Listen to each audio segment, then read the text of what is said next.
When I went downstairs, like I said, I was upstairs and I heard his voice, and it matches the same voice that I was on the phone with, right? So I was like, okay, that's the person right there. They downstairs. We go downstairs. And when I turn the corner, I can see him. And like I said, the people at the bar, it's going to be Fred. It's going to be Marco, Jabo,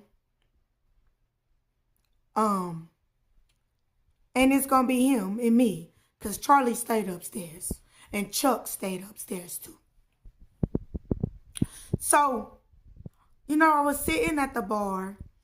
And like I said, I was looking around. I'm looking around.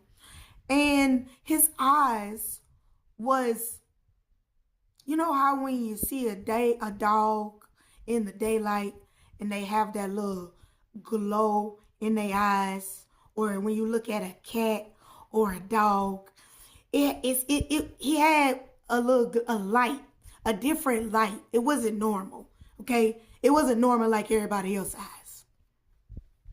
So, I went, hey, I'm Reed, da-da-da-da-da. I spoke. They kept talking, and I went over and I sat on the couch. So I'm looking at the TV, and, he says my name, Reed. He said, come here. And I got up. I went about halfway from, the couch to the bar where he was sitting at. And he told me to spin around. So I spun around and I faced him again.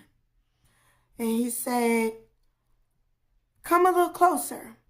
So I eased on, and when I got into his arm's reach, he grabbed me, he spit me around, and he did some old fucking, I wouldn't call it black magic because I don't know how to do that shit, but it was some spiritual weirdo shit because he did it again in Savannah, Georgia when he was imitating motherfucking Plies.